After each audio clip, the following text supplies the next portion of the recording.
My name is Melanie Liu. I am studying global politics, and today my presentation is going to be from our final paper from POS 35. I chose option 1, which states, what do you think is the most compelling theory as to why women and men have differing ambition levels, and how could this difference affect public policy?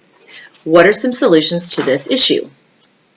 I said that the most compelling theory was the gendered self-perception theory, as stated by Lawless and Fox in our book, It Still Takes a Candidate. Now, I use this book religiously through this paper, citing it many times as to reasons why there is an ambition gap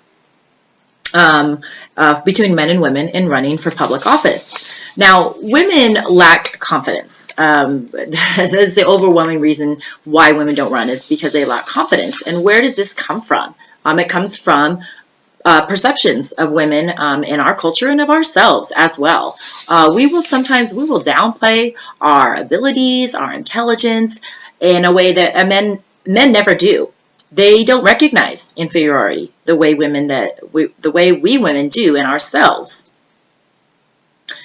Men can also feel threatened. They feel threatened when women come into fields that have been traditionally dominated by men, and they will have some pushback on that. And so when women experience overt sexism in the workplace, that can also add to her lack of confidence and in running in future offices. However, women don't need to reach critical mass in order to make a difference in policy. Studies show that 30% representation is enough to make a difference in policy information. Some of the ways that women have made a difference are the Family and Medical Leave Act. Women jumped party lines in order to support this legislation and the importance for families to be there for one another. Another way that women have made a difference is in the infamous bathroom bills that surfaced in 2016. Now, there are 13 bills pending right now in legislation from different states that in some way discriminate against transgender people using the bathroom of their choice. North Carolina passed their bill last year, HB 2, that prohibits transgender people from using the bathroom of their choice, and it created an enormous economic backlash for that state. There were several businesses that canceled their business expansion for the NBA All-Star Game, also as well as 6 years of NCAA tournament games being canceled. So this state did not foresee such an economic blow to their economy from the passage of this bill, and right now they're trying to repeal the bill. It hasn't passed yet because there's some things that are lacking in it that the Democrats want to include in it, so that it just finally shuts the door on this whole issue of discrimination. But now they also have this reputation of intolerance and bigotry, and they really want to shed this reputation as being the front runner to these bathroom bills. Now, those bathroom bills that are right now in place, they were all created by men, every single one of them, with the exception of one state, which was the state of Washington.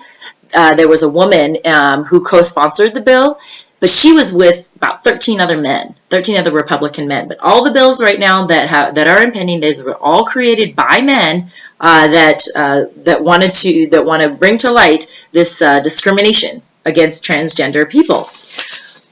There is a Senator, Sonia Chang Diaz, of Massachusetts, who spoke out. She spoke out against this discrimination through a bill. It's a bipartisan bill in Massachusetts, and it bans the discrimination of public accommodations for transgender people. And we need more women like this serving. We need women like Kirsten Gillibrand, who is the junior senator for New York. She was mentioned in our article in our class, The Problem for Women is Not Winning, it's Deciding to Run. She herself said in that article that She had to do 10 years of volunteer experience before she felt qualified to run. This is a very capable, intelligent woman. She's an attorney. She graduated from Dartmouth, and she felt that she had to do all this volunteer experience before she even began to feel qualified to run. Now, she ran, and in her first trial, she didn't win, but she came back and ran again. And she won, and she's been a junior senator in the state of New York since 2009. And we need more women like that on the forefront, bringing bills of legislation, bringing legislation that's important. Women will advocate when there are just basic human rights violations happening, and we will advocate for those people and speak for those who don't have a voice. Now, a couple of the solutions that I said in my paper were to establish quotas, and also a cultural shift in how we raise girls. I'm raising 2 girls. I have 2 girls and 2 boys. And there needs to be a cultural shift in how we raise girls and their self-perceptions. We are inundated with images and these women who have just unattainable qualities. And I'm trying to raise girls who are confident, who believe in themselves, who learn from their mistakes, but who also bring in and encourage other girls and other women. And as women, we need to do that and commit to doing that in the workplace and shedding a reputation of being backstabbers and catty with each other. We need to help raise up one another. The quota thing, establishing quotas is from the Paxton, Kunovich, and Hughes article, Gender and Politics. Now, there are different ways that you can establish quotas within, and there's 100 countries that have different gender quotas, and they can be in different forms where there's reserved seats for just women, where certain parties have to have a certain number of women who are nominees. Now, if these quotas are in place and everybody knows this, then women will be approached because they'll be searching for eligible women to run for office, and women need to be asked more than once. We need to be asked more than once, and we need to be asked by multiple different organizations before we will even consider running. But if we know that there's a quota in place and that we actually have an equal playing field to be elected, then perhaps more women will actually step up to serve into that gap. So in closing, the gender self-perception theory was the most compelling theory as to why there's an ambition gap for men and women in running for office. But there are solutions that are out there right now. And even though, we're not where we should be as far as representation, we're definitely closer. And as long as there are strong women who are willing to speak out and, advocate for one another as well, then we can begin to close that gap.